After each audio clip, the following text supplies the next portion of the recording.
Larry Augustin, longtime tech entrepreneur, originally a engineer and programmer by trade. Been in technology for my whole career.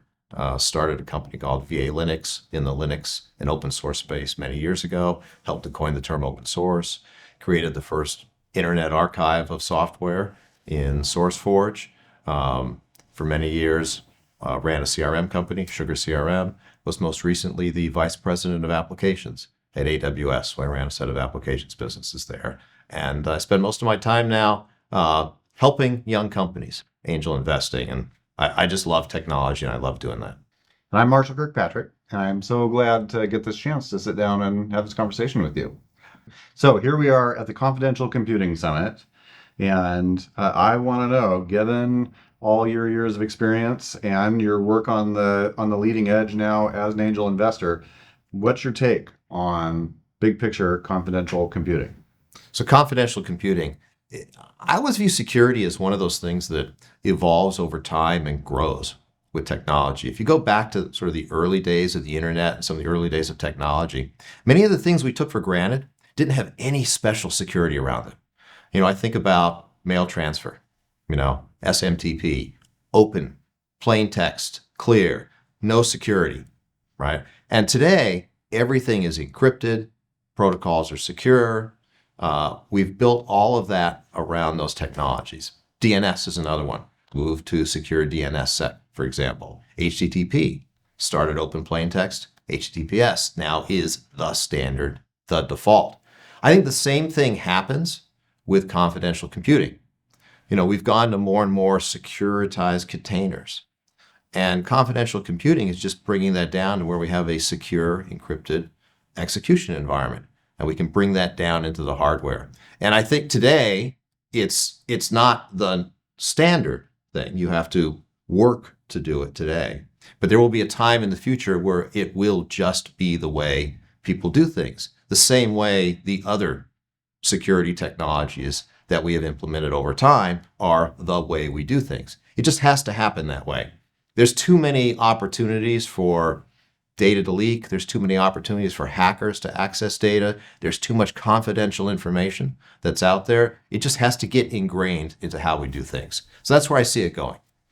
That's great. So speaking of opportunities, what do you think that kind of secure computing, confidential computing future, what does it make possible in terms of positive business outcomes, newly available software opportunities? I think there are so many places now where we want to collaborate around data, but can't because we don't know how to share things in a confidential way that secure computing gives us the opportunity to do. There's a company I know right now that I'm working with in the healthcare space that has access to a lot of personal information about people's healthcare. Now, we'd like to enable them to better utilize and leverage that information. We'd like to take advantage of things, for example, around, AGI and AI to help them with healthcare decisions. But all of that has to be secure.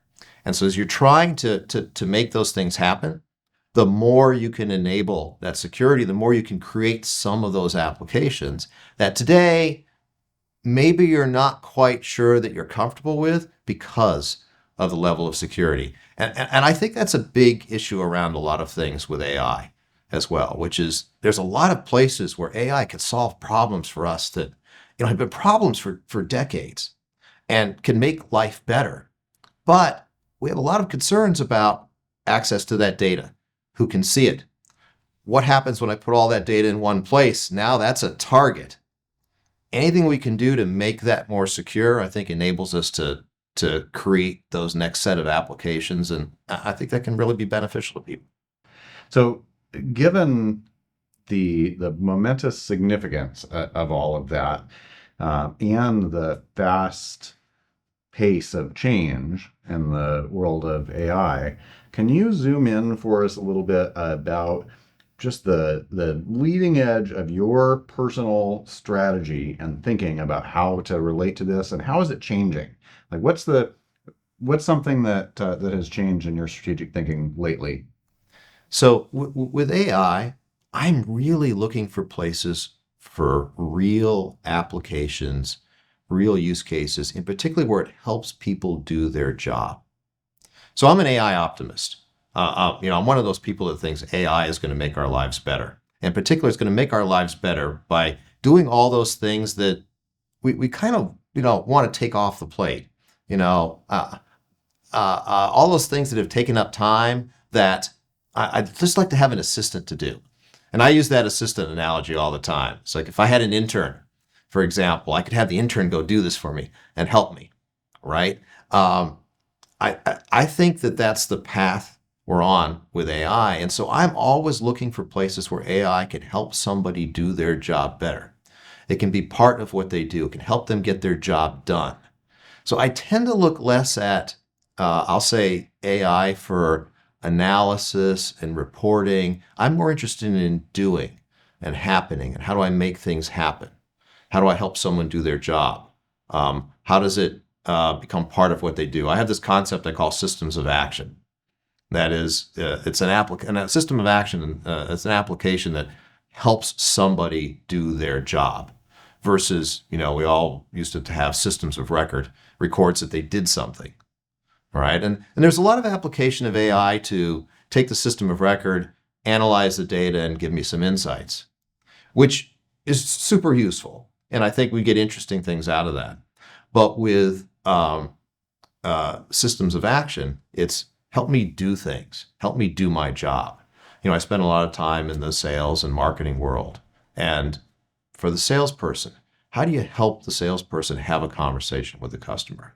How do you help them do things that they might need to do in terms of follow up with the customer, understand the customer's problem better, understand what other use cases might apply to the customer, help them coach them through their job, really help them do things. And so that's a real place I look for with AI. And I think we're going through a phase with AI where there's and sometimes a little bit of hype where people want to apply it to everything. But I don't think we've figured out exactly those places where it can help people. There's a lot of, I'll try it and I'll play with it, but is it really helping me do my job? We're going to go through a phase now where people begin to really focus on, okay, I'm going to use it to do something for me. And I think we're going to see more application specific usage of AI. Especially once there's sufficient security and confidentiality. Well, there has to be sufficient security and confidentiality around that. You have to have that. Otherwise, you're not even sure I can use it.